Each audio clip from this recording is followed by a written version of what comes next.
느헤미야에 있는 말씀을 먼저 봅니다. 느헤미야 보고 학계랑 우리 스가랴 말씀을 볼 겁니다. 우리 느헤미야 구약성경 727면에 있습니다. 구약 727면 느헤미야 1장 2절 말씀을 먼저 봅니다. 구약성경 727면 느헤미야 1장 2절 말씀. 제가 말씀을 읽어드리겠습니다. 내 형제들아, 내 형제들 가운데 하나인 하나니가 두어 사람과 함께 유다에서 내게 이르렀기로 내가 그 사로잡힘을 면하고 남아있는 유다와 예루살렘 사람들의 형편을 물은즉. 아멘. 느헤미야는 대제국의 높은 관리였습니다. 그의 형제와 그의 동생과 또 다른 사람이 그의 고국인 유다에서 또 이제 다시 느헤미야에게 오게 되었을 때에 느헤미야는 무엇을 물었어요? 유다와 예루살렘 사람들의 형편, 그들이 지금 어떠한가를 물어봤습니다. 느헤미야는 항상 뭘 가지고 있었던 거죠? 관심을 가지고 있었던 거예요. 내가 비록 이 대제국에서 잘 먹고 잘 살고 높은 고위 관료 가운데 있지만 내 조국은 어떠한가? 지금 내 나라, 그 남아있는 백성들은 어떻게 살고 있는 것인가? 분명히 힘들고 어렵게 살고 있을 건데 그 마음을 가지고 늘 뭐예요? 그들의 형편을 물어볼 줄 아는 그런 하나님의 위대한 일꾼이었습니다. 우리 정치인들도 이랬으면 좋을 것 같아요. 그래서 국민들에게 좀 관심을 좀 가지고 맨날 표를 달라고만 하는 게 아니라 뭐 때문에 힘들어하는지, 뭐 때문에 아파하는지, 뭐 때문에 문제가 발생했는지. 제가 항상 가장 이 가슴 아픈 건 그거예요. 우리나라가 이 음주운전에 대해서 너무나 관대하다는 거죠. 그렇죠? 정치인들이 법을 만드는 거죠. 정치인들이 정치한다는 건 다른 게 아니라 우리 국회의원들이 뭐 하는 거예요? 국회에서 입법부죠. 법을 만드는 거예요. 그렇죠? 우리 정치인들이 정치를 잘한다는 것은요. 다른 말로 하면 법을 잘 만드는 겁니다. 엊그저께도 참 이제 가슴 아픈 일이죠. 어떤 30대, 30살밖에 안 된 것 같아요. 우리 젊은 여자가 술에 만취해가지고 혈중 알코올 농도 0.148인가? 뭐 아주 그냥 인사불성이죠. 그 상태로 신호도 어기고 또 차도 좋은 차에 벤츠 타고 가다가 이 도로에서 공사하고 있던 인부를 쳐서 60살 먹은 인부가 그 자리에서 숨졌습니다. 그러면 이제 법원에서 중형을 내린 거죠. 몇 년을 내렸을까요? 중형 7년. 근데 그 여자는 그것도 너무 많다고 항소한다는 거. 한 사람이 죽었잖아요. 그렇죠? 그러니까 성경의 원리대로 말하면 눈에는 눈, 이에는 이예요. 내가 사람을 내 과실로, 내 잘못으로 내가 고의로 죽게 만들면은요, 내 목숨을 주는 게 성경의 원리입니다. 만약에 내가 음주운전해서 다른 사람을 죽였다. 그러면 그 사람이 죽었기 때문에 나도 사형당한다. 그러면 누가 음주운전 하겠습니까? 사람 죽여도 길어야 7년이에요. 길어야 7년. 그것도 길다라고, 물론 30살의 여자가 7년 동안 감옥에 가 있는 게 쉬운 일은 아니죠. 하지만 한 사람이 죽었잖아요. 그렇죠? 100세 인생이라 그러면 40년 더 살 수 있는 분이 60세에 돌아가셨으면 적어도 40년은 감옥에 가 있어야죠. 근데 국회의원들이 국민들의 삶에 관심이 없어요. 뭐 때문에 국민들이 힘들어하는지, 뭐 때문에 어려워하는지 관심이 없는 거죠. 느헤미야처럼 관심을 가져야죠. 내 백성이, 내 나라 백성들이 어떤 문제로 힘들어하고 있고 또 얼마나 그 삶의 형편이 어떠한지 좀 봐야 되는데 뭐가 필요한지 뭐가 문제인지 조무지 관심을 갖고 있지 않으니까 내가 대통령이 되어지고 내가 장관이 되어지고 내가 높은 자리에 올라가는 것 여기에만 관심이 있잖아요. 그렇죠?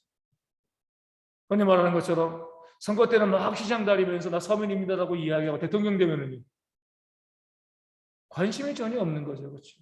그러면서 난 국가를 돌봐야 되니까. 국가의 국민들을 다 관심 가져야죠. 그렇죠? 어떤 것 때문에 힘들어하는지 아파하는지. 하나님의 참된 일꾼들은요, 관심 있는 사람들입니다. 관심. 그래서 우리가 약간 좀 우리 믿는 사람들은요, 흔히 뭐 이제 세상에서 이야기하는 것처럼 약간 좀 오지랖이 좀 넓어야 돼요. 아, 우리 성도님들은 지금 무슨 걱정을 할까? 뭐 때문에 힘들어할까? 어떤 어려움이 있을까? 좀 아셔야 되는 거예요. 전혀 그런 것 알지 못한 상태에서 그냥 신앙생활 합니다. 내 옆에서 같은 교회 다니는 성도가 굶어 죽어도 모르는 거예요. 왜 죽었대? 그 과정에 어떤 어려움이 있는지 어떤 문제가 있는지 도무지 알지 못하고 또 알지도 않죠. 관심을 가지고 있지 않은 거예요. 믿는 자들의 모습이 아닙니다. 항상 우리는요, 내 주변 사람들에 대해서 한번 살피고 또 모르면 물어보고, 느헤미야는 물어보잖아요. 어떠한가 물어보는 거죠. 뭐가 필요한가, 뭐가 문제인가, 어떤 어려움이 있는가 계속 물어보고 알고 그것에 대해서 내가 그 안에서 할 수 있는 것이 무엇인가, 그 일을 해 나갈 수 있는 것이 바로 믿는 자들의 신앙의 모습이 되어 주는 겁니다. 예전에 이제 이렇게 말씀하시는 목사님이 있습니다. 목회자는 성도들과의 관계에서 불가근 불가원 이렇게 말씀. 너무 가까이도 하지 말고 너무 멀리도 하지 말고. 근데 뭐 그것이 틀린 말은 아니지만 항상 그 거리를 유지하고 있으면 성도들의 삶에 어떤 어려움이 있는지를 몰라요. 객관적이고 좋을 수는 있지만 목회자가 늘 거리를 유지하고 있으면 성도들의 삶에 어려운 것이 있어도 목회자에게 이야기하지 못합니다. 우리 목사님 좀 어려워. 함부로 말할 수가 없어. 속으로 끙끙 앓고 있고 그 문제에 대해서 내어놓지 않는 거죠. 그러면 어떻게 돼요? 그럼 모르게 되어지는 거죠. 좀 관심을 가지고 좀 알고 좀 물어보고 항상 성도들의 삶에 대해서 그것이 무엇이 필요한가, 어떤 어려움이 있는가. 우리도 여기 있는 분들, 우리 최태환 전사님 빼고 다 우리 자녀들을 키워봤잖아요. 그렇죠? 자녀들을 키울 때 가장 중요한 건 관심이죠. 그렇죠? 애가 지금 뭐가 필요한가? 애가 지금 왜 우는가? 애가 뭐가 지금 무엇을 원하고 있는가? 그걸 잘 알아차리는 부모가 좋은 부모예요. 애가 울어도 왜 울어? 그것을 모르면은요, 관심이 없는 거죠. 항상 관심을 가지고 쳐다보고 또 살펴야 돼요. 그런 것이 믿는 자들의 이 삶의 모습입니다. 우리가 그런 면에서 우리가 큰 교회에 문제점들이 좀 있는 거죠. 큰 교회 다니면 뭐예요? 다른 사람에게 관심 가질 필요가 없어요. 나만 주일날 가서 예배하고 말씀 듣고 헌금하고 내 할 거 다 하고 나 이제 영생 받고 천국 가. 교회의 모습이 아닌 거죠. 그렇죠? 그러니까 교회 규모가 너무 작으면 운영이 안 되니까 힘들지만 어느 정도 작은 규모를 유지해야 되는 것이요. 어떤 문제가 있는지, 어떤 어려움이 있는지, 어떤 아픔이 있는지 돌아보면서 또 그런 부분들에 대해서 우리가 또 관심 가지고 또 우리가 공급할 거 있으면 공급하고요. 기도할 거 있으면 기도하고 서로 위로할 말이 있으면 위로하고 그게 바로 진짜 교회의 모습, 느헤미야와 같은 모습이 되어지는 겁니다. 우리 성도님들도 오지랖이 넓다는 그런 말 들어도 괜찮아요. 뭐가 문제가 되겠어요? 우리가 누군가를 돕기 위해서, 누군가를 비난하고 또 정죄하고 이 수군거리기 위해서 우리가 오지랖 넓히는 게 아니거든요. 누군가를 돕기 위해서, 헌신하기 위해서 우리가 오지랖이 넓은 거기 때문에 그런 마음 가지고요. 우리 참 주변을 자세히 돌아보면서 이번 주일에 누가 와서 누가 안 왔네. 누가 보이지 않네. 무슨 문제가 있는가. 무슨 어려움이 있는가. 보시면서 살피는 모습들이 있어야지 그것이 바로 하나님 믿는 백성의 기본적인 자세이다. 느헤미야가 그것을 보여주고 있습니다. 목회를 하면서 그렇게 관심을 잘 갖는 분들이 있으면 참 감사해요. 많은 것을 가지고 있지 못해도 무엇이 아플까. 제가 이제 우리 성도님들 좀 오해할 수도 있지만 제가 이제 제일 이 목회자로서 이 기억에 남는 선물은 이거예요.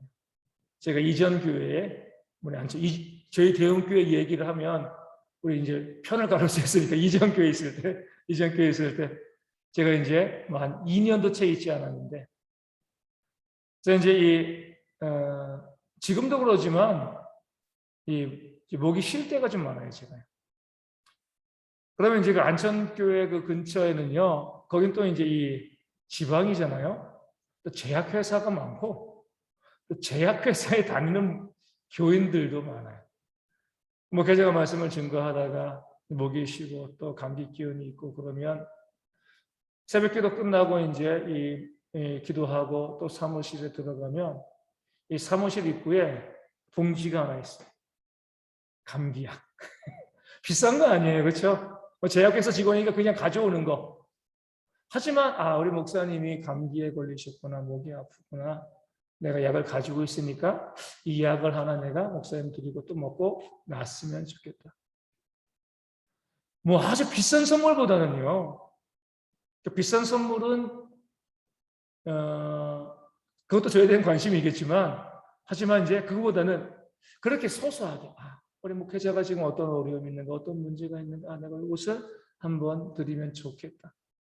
그래서 서로에 대해서도 그런 거예요. 우리가 큰 관심, 뭐 좋은 것 이게 아니라, 그래서 성도를 보면서 누군가 좀 어렵고 누군가 힘들고 또 누군가 문제, 어떤 성도님이 좀 너무 요즘 체력이 좀 떨어진 것 같아요. 그럼 뭐 하시면 되는 거예요? 우리 만납시다. 밥 한 끼 사주시고요. 그 관심을 가지고 돌보고 섬기고 그런 모습들, 저희 우리 어르신들 보면 참 감사한 게 그거예요. 꼭 등산할 때 데리고 가세요. 혼자 안 가시고.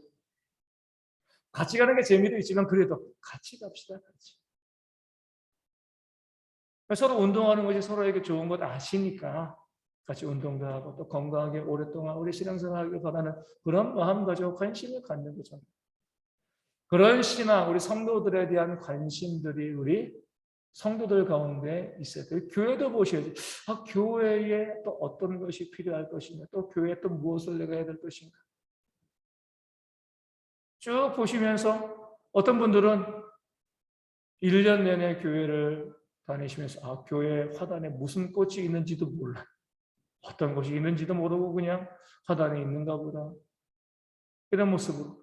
그러니까 작은 것 관심을 가지고 내가 사랑하는 가족과 같은 성도들이고 내가 섬기는 교회이다 바라보시면서 하나하나 돌볼 수 있는 그런 모습이 참된 믿음의 사람들의 모습이라는 거. 우리 느헤미야가 뭐 할 일 없어서 관심 갖는 거 아니잖아요.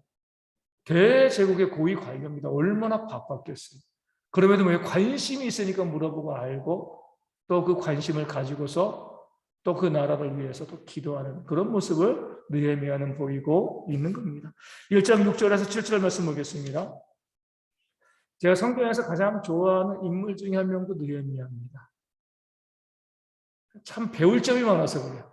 1장 6절과 7절 보면 느헤미야의 기도가 나오죠. 이제 종이 주의 종들은 이스라엘 자손을 위하여 주야로 기도하오며 우리 이스라엘 자손이 주께 범죄한 죄들을 자복하오니 주는 귀를 기울이시며 눈을 여시사 종의 기도를 들으시옵소서. 나와 내 아버지의 집이 범죄하여 주를 향하여 크게 악을 행하여 주께서 주의 종 모세에게 명령하신 계명과 율례와 규례를 지키지 아니하였나이다. 아멘. 느헤미야가 왜 이스라엘이 이렇게 멸망하게 되었는가? 하나님의 말씀을 지키지 않았기 때문이다. 그는 잘 지켰어요. 그럼 나는 잘 지켰는데 내 조상이 내 아버지의 집이 다른 사람이 말씀을 지키지 않아가지고 그 나라가 멸망했어. 우리 조국이 멸망했어. 에이 나쁜 놈들. 우리 자꾸 정치 얘기가 나오죠. 정치권들 뭐예요? 표를 얻기 위해서 상대방을 공격하잖아요. 그렇죠? 느헤미야는 안 그랬습니다. 자신은 정직하고 말씀에 순종하며 온전히 살았음에도 불구하고요. 자신이 회개한 것. 나의 죄입니다. 내 탓입니다. 나와 내 아버지의 집이 범죄하였습니다.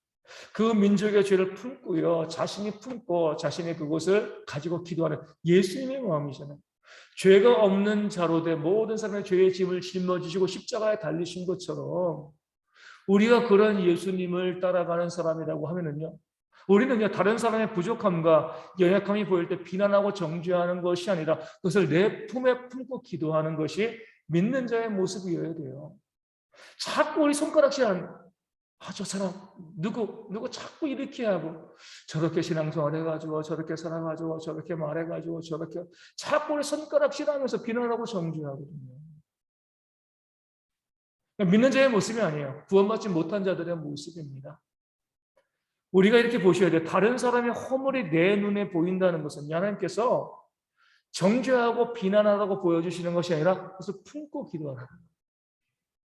왜냐하면 그 죄가 있으면 그 죄를 인정해달라는 것이 아니에요. 그 죄가 그 사람의 심판의 근거가 되어지고 하나님이 그를 때리시는 이유가 되잖아요. 누군가 A라는 사람이 잘못했어요. 저 죄를 계속 범하면 하나님이 심판하실 건데 저 사람이 저기에서 돌이켰으면 좋겠다. 내가 그것을 품고요. 안타까운 마음으로 기도하는 것. 이게 바로 믿는 자의 모습입니다. 그래서 교회 가운데서 정죄의 모습이 사라져요. 사단이 하는 거예요. 자꾸 남을 향해서 비난하고 정죄하고 누구 때문에 누구는 이런 마음이 우리 가운데 있으면 안 돼요. 그런 부족함과 연약함, 죄, 실수 그런 모습이 있으면요 내가 품고 하나님 그 모습 가운데 회개할 수 있도록 그 연약함 가운데 하나님 채워주시는 역사가 있도록 계속 기도하는 것. 그래서 제가 이제 소망하는 건 그거예요. 물론 저도 보면 우리 목회자들 가운데 있으면 가끔 가다가 이제 비난하고 정죄하는 그런 말을 할 때가 있으면 돌이키면 너무 마음이 아파요. 내가 교회님께서 웬만하면 목회자들 잘 안 만나려고 하는 이유 중에 하나가 그래요.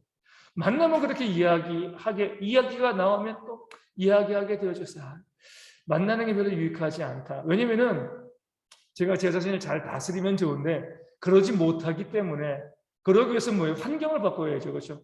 만나서 절제하지 못하면 안 만나는 게 최고입니다.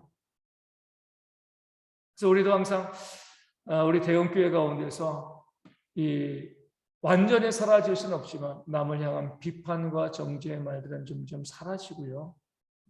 위로하고 격려하고 또 내가 품고 기도하는 느헤미야와 같은 모습들이 우리 가운데 많아지는 것. 이게 바로 하나님께서 교회에 원하시는 그런 모습이 되어집니다. 우리 1장 11절 말씀 보겠습니다. 느헤미야 1장 11절입니다.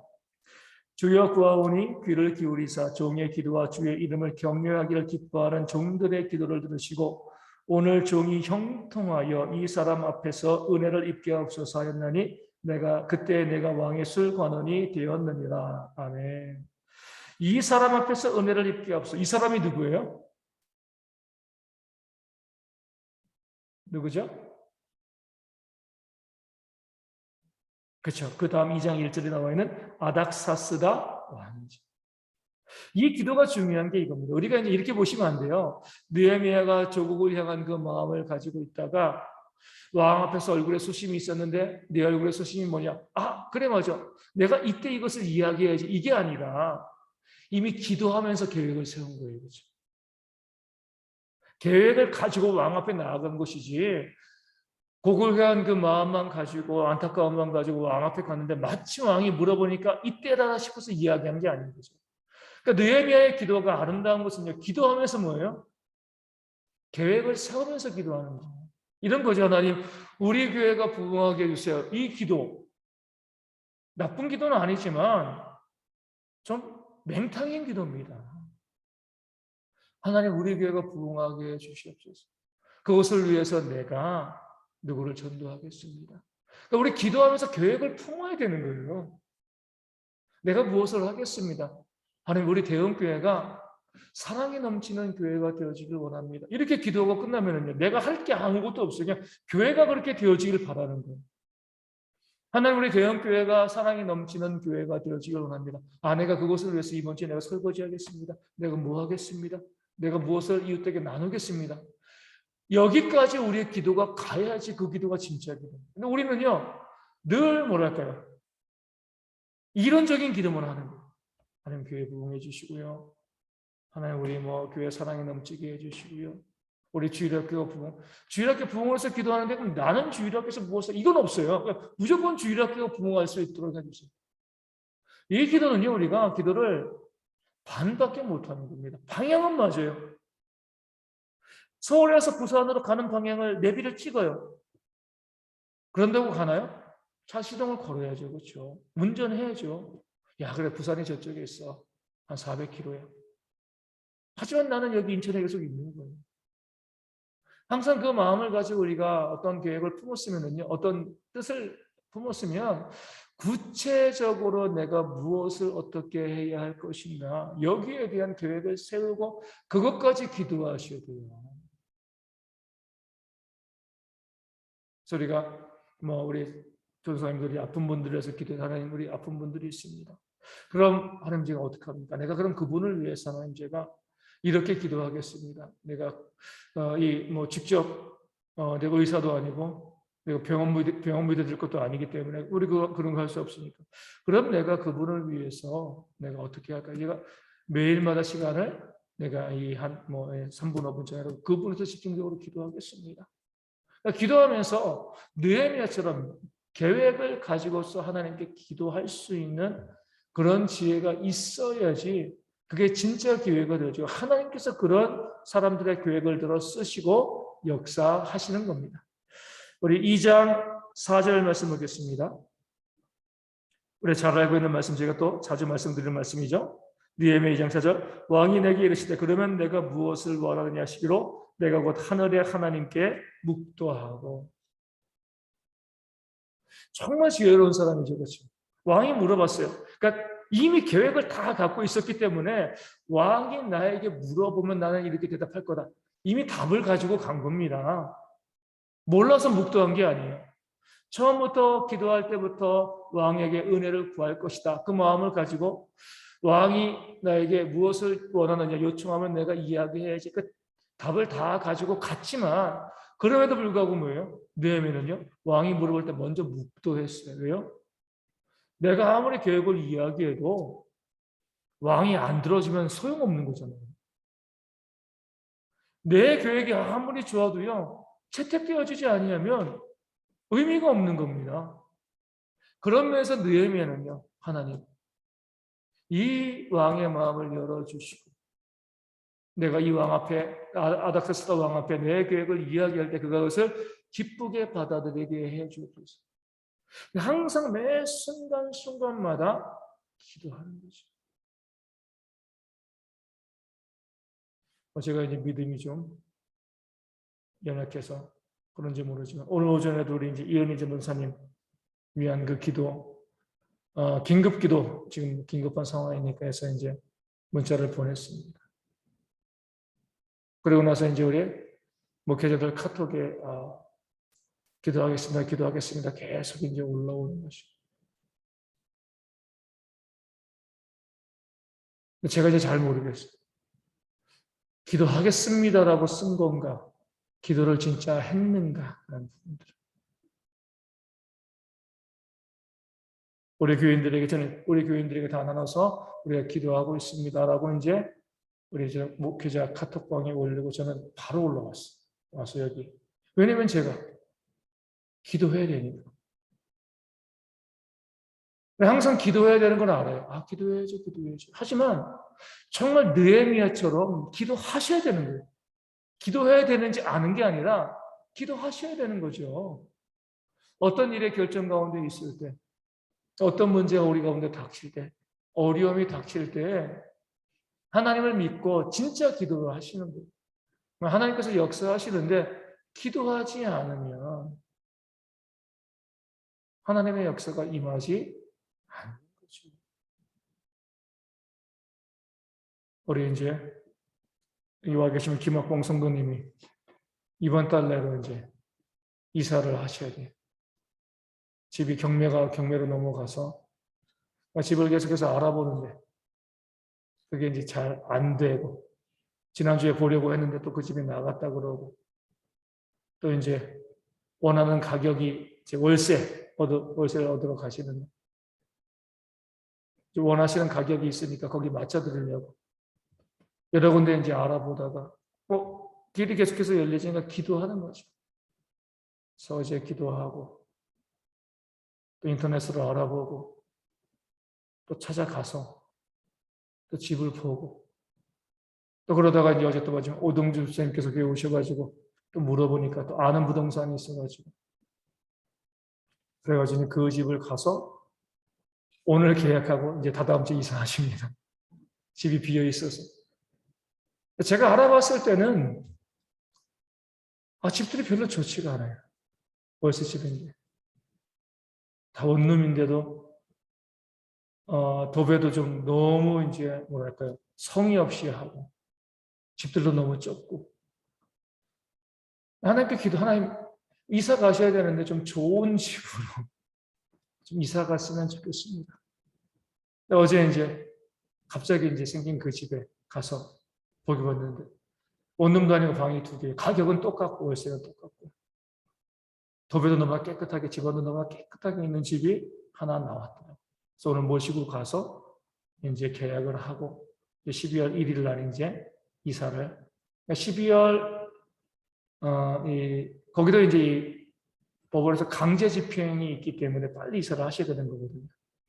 하나님께서 딱 좋은 시기에 또 비어 있는 집을 또 원하는 시기에 이사 갈 수 있도록 또 필요한 만큼의 또 이 원하는 만큼의 가격으로 갈 수 있도록 하나님께서 길을 열어주시는 거예요. 왜 순간순간 기도하는 거죠, 하나님. 오늘 같이 갔더니 너무 만족해 하시더라고요. 집 너무 좋다고. 또 감사한 거예요. 저에게도 큰 짐이 또 하나 떨어진 거예요. 그걸 바라보면서 좀 더 좋은 집으로, 좀 더 좋은 집 하다 보니까 자꾸 이제 늦춰졌던 부분이 있었는데,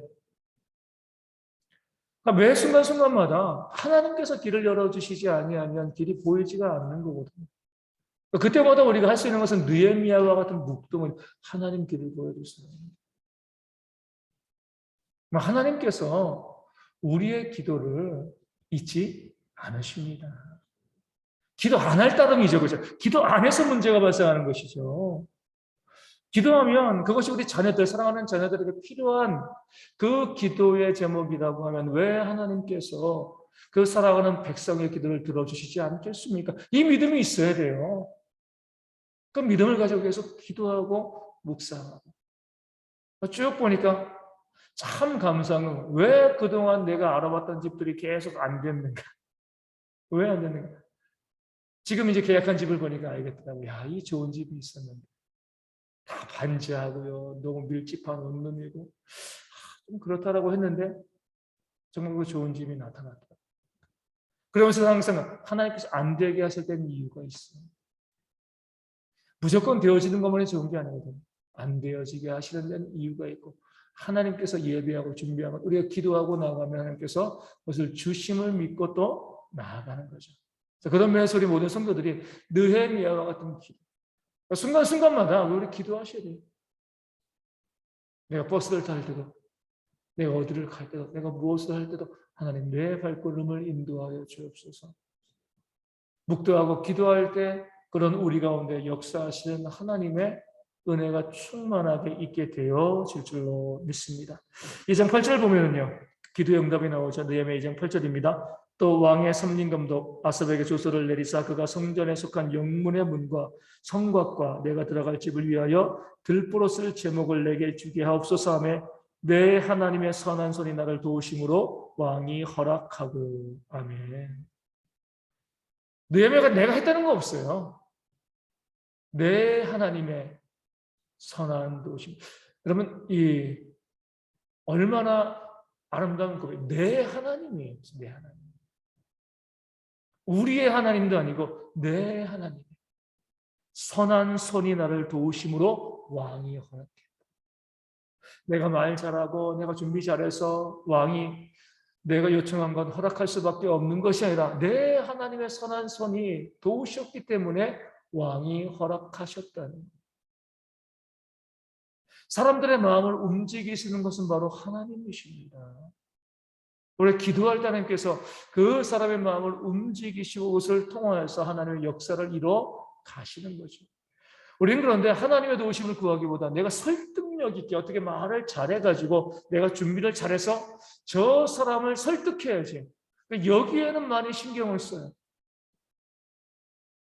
하나님께서 어떻게 역사하실 것인가 여기에는 신경 안 씁니다. 예전에 말씀드린 것처럼 우리가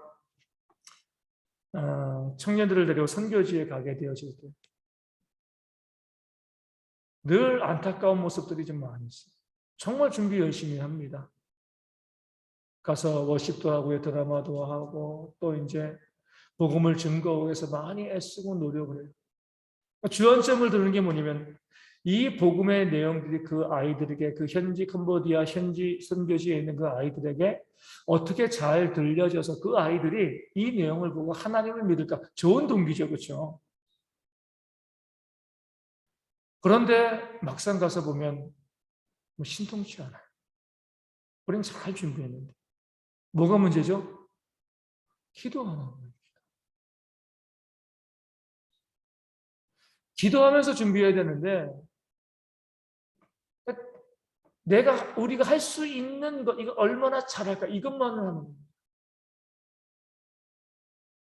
예전에 말씀드린 것처럼 우리 캄보디아가 예전에 2005년인가 6년인가 그때는 교단에서 우리 간 인원만 청년들만 한 100명 정도가 갔어요. 많이 갔죠. 많이 가가지고 우리 사역을 하고 또 이제 저는 이제 또 워낙 인원이 많으니까 여러 교회가 연합해서 가니까 이제 이 또 저보다 선배 목사님 한 분이 전체 리더가 되시고 저는 뒤에서 이제 보조자로 맨날 빨래하고 뭐 하고 이제 그렇게 사역을 하고 있는데 우리 아시는 것처럼 제가 요즘 이 건강 때문에 먹는 걸 좀 줄이긴 줄였지만 여전히 제가 먹는 거 정말 좋아합니다. 먹는 거 좋아하는데 캄보디아 그 현지 같은 데 가서도요. 뭐 현지에 가서도 잘 먹어요. 뭐 못 먹고 그런 거 없어요. 그래서 매일매일 잘 먹고 아침, 점심, 저녁 간식 뭐 주는 대로 잘 먹고 잘 먹고 그러다가 제가 딱 한 번 식사를 거부한 적이 있는 거예요. 어떤 때냐면 어떤 이제 캄보디아 현지 교회에 모여가지고 여러 팀이 갔으니까 여러 교회에서 우리 교단에서 거의 청년들이 한 100명 가까이 갔으니까 많이 간 거죠. 우리 팀들 그리고 캄보디아 현지에 있는 그런 이제 이 현지 교회를 섬기는 리더들 같이 해가지고 이제 한날 저녁은 뭘 했냐면 뭐 요즘 많이 하는 이 경연을 했어요. 경연. 누가 워십을 잘하나. 정말 어떻게 보면 준비도 우리가 선교를 위해서 준비할 때 이 경연을 가지고 준비한 약간 그런 경쟁 심리가 있었어요. 우리 한국 팀이 잘한다. 캄보디아 현지 팀들이 잘한다. 이런 이제 이 경쟁 심리가 좀 있었어요. 정말 잘했거든요.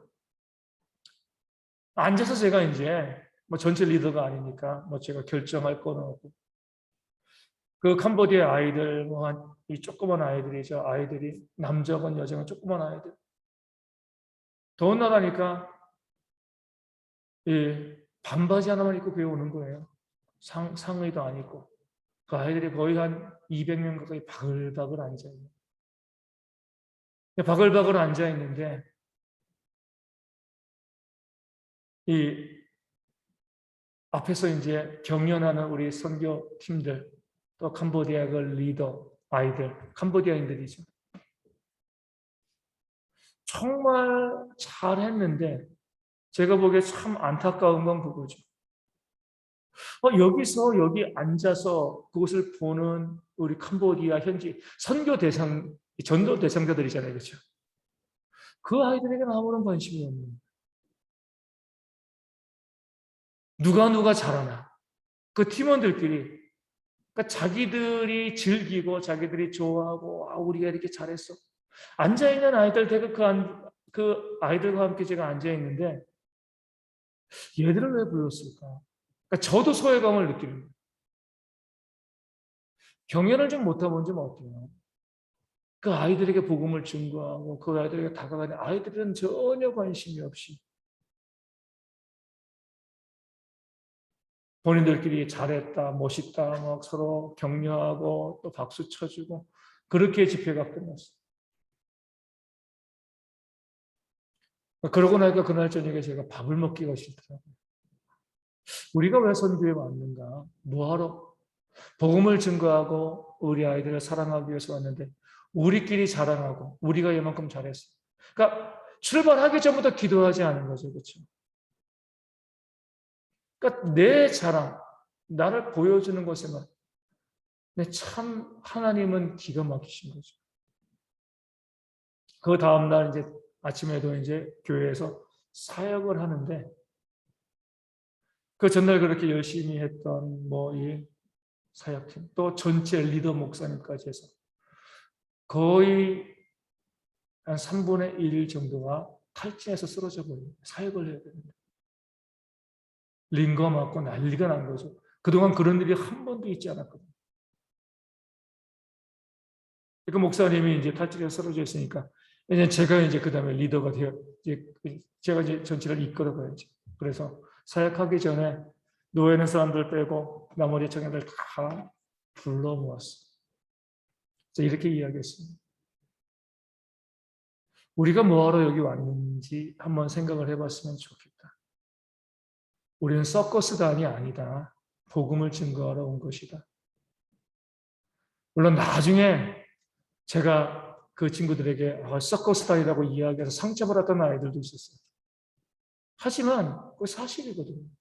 서커스단이 아니거든요. 복음을 증거하기 위해서 거기 와 있었던. 그렇게 하면서 이제 사역을 진행하고 또 회복되었던 그런 모습이 있었어요. 우리가 나를 자랑하고 나를 드러내는 그런 모습들, 내가 무엇인가 해서 우리의 힘으로 무엇인가 만들어 가려고 기도도 하지 않냐고요. 아무리 준비하고 열심히 해도 안 되죠.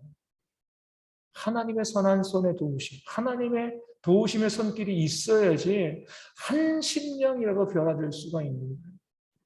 그렇기 때문에 우리가 기도하는 거죠. 하나님, 내 힘으로 내 능력으로 하지 않고 오직 하나님의 힘과 하나님의 능력으로 이 모든 것이 되어지기를 소망합니다. 이게 믿는 자들의 모습이 되십니다. 사단은 끊임없이 우리로 하여금 나를 드러내게 해요. 나를 자랑하게 만들죠. 그것을 이길 수 있는 것은요, 내가 기도하는 거예요. 이 모든 것이 내 힘으로 되어지는 것이 아니라 하나님의 선한 손에 우리 김학봉 우리 성도님 이야기한 것처럼 제가 알아본 건 하나도 안 됐어요. 제가 알아봐서 뭐 좋은 집이 있었으면 내가 해서 이렇게 할 수 있는 건데 너무나 감사하게 제가 알아본 건 하나도 안 됐어요. 하나님께서 길을 열어주시고 됐기 때문에 제가 자랑할 게 없어요. 하나님께서 이렇게 역사하시는구나. 이렇게 일하시는구나. 그럴 때 가장 좋은 것을 얻습니다. 내가 알아보고 내가 하는 것은요, 별로 좋지 못한 것, 유익하지 않는 것들. 하나님께서 보여주시고, 하나님께서 인도하시고, 하나님께서 만들어주시는 것은요, 가장 선하고 좋고 아름다운 것이. 그 사실을 믿고 우리가 항상 하나님의 선한 손의 도우심이 우리 가운데 있기를 위하여 기도하고요, 하나님께 메어맡기는 신앙들이 우리 가운데 있어야 할 줄로 믿습니다. 우리 2장 12절 말씀 보겠습니다. 느헤미야 2장 12절입니다. 내 하나님께서 예루살렘을 위해 무엇을 할 것인지 내 마음에 주신 것을 내가 아무에게도 말하지 아니하고 밤에 일어나 몇몇 사람과 함께 나갈새 내가 탄 짐승 외에는 다른 짐승이 없더라. 아멘. 또 느헤미야의 아름다운 점은 이거예요. 내 하나님께서 예루살렘을 위해서 무엇을 할 것인지 내 마음에 주신 것이 있다는 거예요. 이 정도 능력 있는 사람인데 내 계획, 내 플랜 이거 하는 것이 아니라 하나님께서 내게 주신 것이 있고 그것을 갖고 가는 것이죠. 그러니까 실패할 게 없어요. 그렇죠? 하나님의 계획인데 그 계획은 실패할 수가 없는 거잖아요. 내 계획을 가지고 나가니까 실패하는 거죠. 우리 항상 보면 하나님께서 어떤 계획을 우리 가운데 주시는가 이것을 받기 위해서 했어야 돼요. 기도하고 말씀을 통해서 하나님께서 이렇게 하기를 원하시는구나.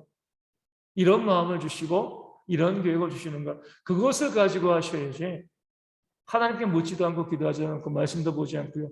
내 계획대로 해나가다 보면 모든 것들이 좋은 열매를 맺지 못하는 거죠. 제가 이제 컴퓨터에 보면은요. 이 건의 내용들이 몇 개씩 있어요. 총회와 노예를 보면서 이거 건의했어. 이렇게 됐으면 좋겠다. 이렇게 됐으면 좋겠다. 시간을 들여가지고 건의서를 작성을 하고 하나도 제출하지 않았습니다. 그런 생각이 드는 거예요. 이건 내 생각이다. 하나님 주신 마음이 아닌 거예요. 작성할 때는 참 열의를 가지고서 그냥 이게 작성을 하고 했는데 다 끝나고 보면은 하나님 주신 마음일까? 아니면 내 생각일까? 다 제 생각들이에요. 이거는 아닌 것 같아요. 그냥 그대로 방치하고 놔두는 거죠. 그게 지혜로운 거죠. 그것을 밀고 나가면 문제가 발생합니다. 어려움이 발생해요. 그러니까 하나님께서 나에게 주신 그런 계획, 그런 마음들, 이것은 하나님의 마음이야. 하나님이 주신 거야. 그런 확신이 들 때 우리가 일하는 그런 지혜들이 있어야 합니다. 우리 4장 14절 말씀 보겠습니다. 느헤미야 4장 14절. 오늘은 느헤미야밖에 못 볼 것 같아요. 4장 14절.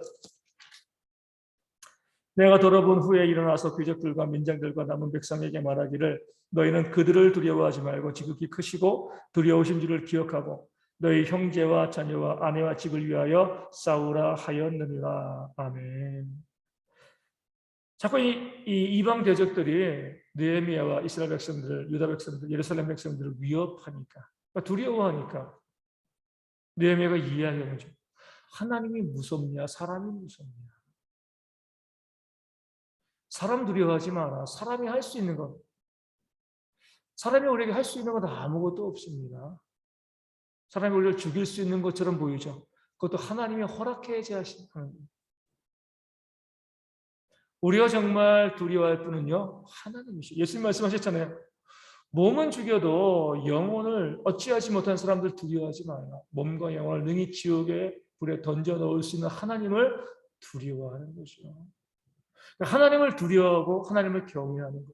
이게 신앙의 근본이에요. 근데 우리는 어때요? 하나님은 별로 안 두렵고요. 사람은 두렵죠. 그렇죠? 사람을 더 무서워요. 직장 상사가 무서워요? 하나님이 무서워요? 그런가요? 하나님의 교회 나오라고 하면 안 나오지만 직장 상사가 주일날 나오라 그러면요. 다 나가잖아요. 하나님 별로 안 무서워해요. 그러니까 직장 상사가 훨씬 더 무서운 거죠. 그렇죠? 우리가 두려워할 대상을 잘못 알고 있습니다. 우리의 몸과 영혼을 능히 지옥에 멸하실 그 하나님을 우리가 두려워해야죠. 우리가 하나님을 항상 우리의 삶에 가장 우선순위로 두는 게 하나님을 두려워하는 거예요. 자꾸 하나님이 우선순위에서 밀리면은요, 우선순위에 가장 위에 있는 대상이 나를 두렵게 하는 대상입니다.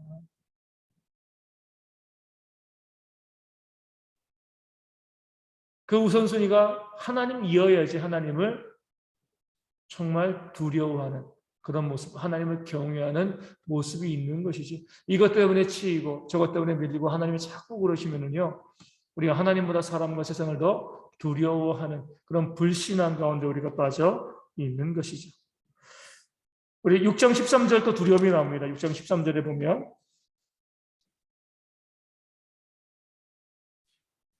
그들의 뇌물을 준 까닭은 나를 두렵게 하고 이렇게 함으로 범죄하게 하고 악한 말을 지어 나를 비방하려 함이었느니라. 아멘. 악한 자들이 와서 느헤미야에게 암살자가 너를 죽이려고 하니까 성전 외수에 들어가 숨어라. 느헤미야가 들어갈 곳이 아니거든요. 거기는 안전할 거야. 함정을 넣는 거죠. 두려움을 이용하는 거예요. 악한 자들이, 대적들이 너를 죽일 거야. 두렵지. 성전 외수에는 함부로 못 들어가니까 거기서 안전할 거야. 나는 거기에 들어갈 자격이 있는 자인가? 아니거든요. 느헤미야 아무리 총독이라 할지라도. 느헤미야가 들어가면 뭐예요?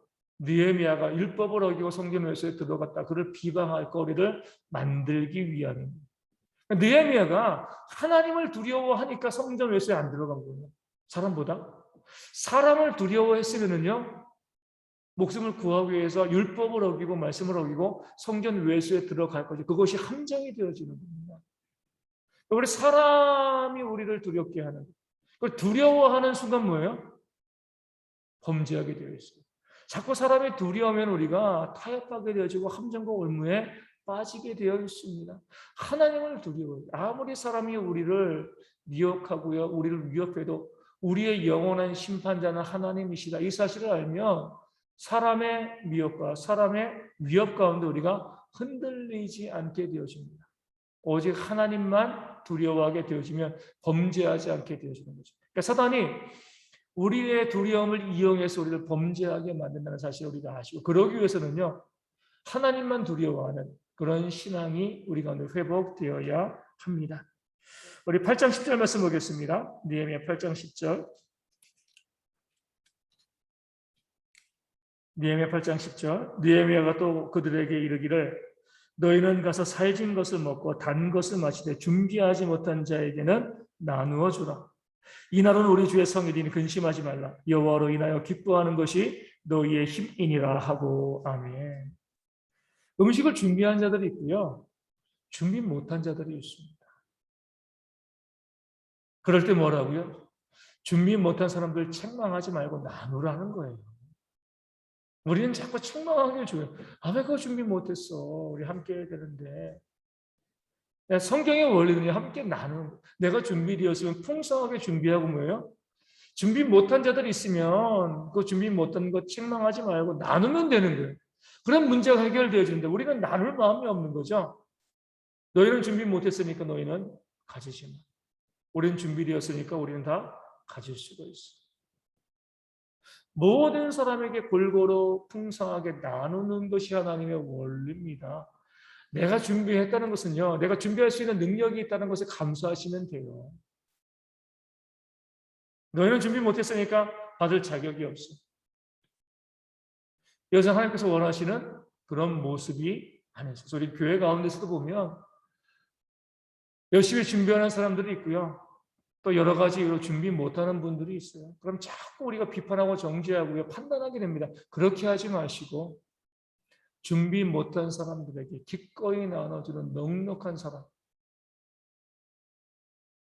우리 쭉 요즘 이제 내일 우리 정윤이가 이 수능을 보잖아요. 정윤이도 놀라고 저도 놀라요. 얘가 수능을 보는구나. 나이가 돼가지고 이제 수능 보고 이제 한 달 뒤면은 20살 되는 거예요. 야, 무슨 이렇게 됐어. 아직까지도 정윤이 태어났을 때 생생해요, 저는요. 태어난 시각 저녁 8시 47분 시간까지 기억합니다, 저는. 너무 생생해요. 아기 모습. 근데 저보다 크잖아요, 그렇죠? 몸무게도 더 나가고 이제 20살인 거예요. 그게 놀라운 거예요, 그게. 야, 이렇게 컸구나. 시간이 이렇게 빨리 지나갔구나. 그러면서 지혜를 얻는 거죠. 이렇게 또 빨리 시간이 지날 건데 비판하고 정죄하고 움켜쥐고 다투고 싸우고 얼마나 어리석어요, 그렇죠? 금방 지나가는 시간이잖아요. 할 수 있으면 웃으시고 할 수 있으면 섬기고요, 할 수 있으면 나누시면 돼요. 인생 즐겁게 살아야 돼. 내가 나눌 수 있도록 나에게 주신 것이 있는 것이 얼마나 감사한 거예요, 이게요. 그 나눔을 받는 사람이 그 받을 자격이 있는지 없는지 따지면 아무것도 못 나눠줍니다. 줄 수 있으면 주시면 됩니다. 부당하게 받는 사람들도 있을 거예요. 받지 않아도 되는데 받아야 되는 사람처럼 속이는 사람들도 있을 거예요. 괜찮아요. 줄 수 있으면 주면 되는 겁니다. 그게 뭘 하나님께서 원하시는 원리임을 말씀이 보여주고 있고요. 마지막으로 느헤미야 13장 10절과 11절 말씀 보겠습니다. 느헤미야 13장 10절과 11절.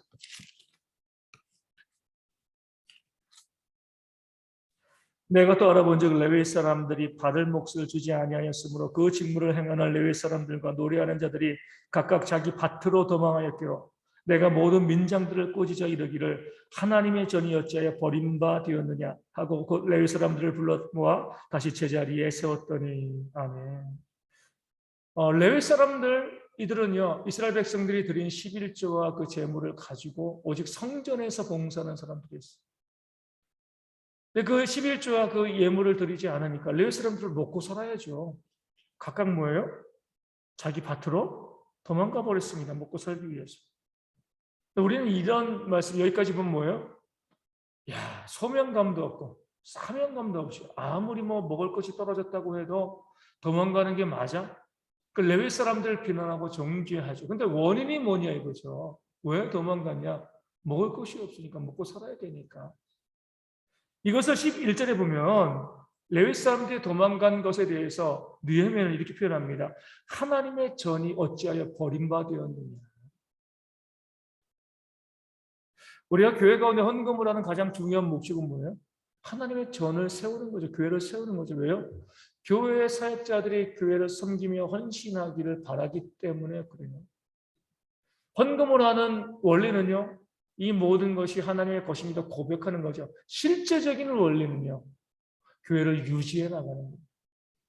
교회를 통해서 말씀을 듣는 것이, 또 교회 일꾼들을 위해서 기도해 주는 것이, 우리가 모일 공간이 있는 것이 얼마나 귀하고 아름다운 것인가, 이것을 우리가 함께 유지해 나가죠. 나라에 세금 내는 이유도 뭐예요? 나라 유지하기 위한 거죠. 공무원들 월급 주고요. 세금을 내지 않으면요, 나라가 무너지는 거잖아요. 그래서 국가는 어떻게 해요? 세금을 내지 않으면 강제 집행을 합니다. 심지어 감옥에도 가기도 하죠. 그렇죠? 우리 국민들이 국가의 세금은요, 다 내요. 국가보다 더 귀중한 하나님의 교회를 우리가 유지하기 위한 데는 별로 관심이 없어요. 느헤미야는요, 분명히 이야기합니다. 너희가 하나님의 일꾼들을 세우지 않는 것, 그들을 살게 하지 않는 것이 뭐예요? 하나님의 전을 버린 것이다. 분명히 말씀하고 있습니다. 저는 교인들에게 숨김없이 이야기할 수 있는 거죠. 왜 하나님의 교회에 우리가 헌금을 합니까? 하나님의 교회가 유지되어져야지 그것이 우리의 영에 유익하기 때문에 그런 거예요. 자꾸 우리 보면 너무 고상하게 헌금을 이야기해요. 이 하나님의 것이고 우리가 믿음을 고백하고 원리고, 실제적으로 교회를 유지하기 위한 겁니다. 그 교회가 유지되었을 때에 교회를 통해서 내가 영적인 유익을 받고 내 삶의 실제적인 필요가 우리 기도를 통해서 우리가 공급되어짐을 믿기 때문에 우리가 하나님의 교회를 위해서 헌금하고 헌신하는 삶을 살아가는 것이다. 이 사실을 느헤미야는 우리 가운데 말씀하고 알려주고 있습니다.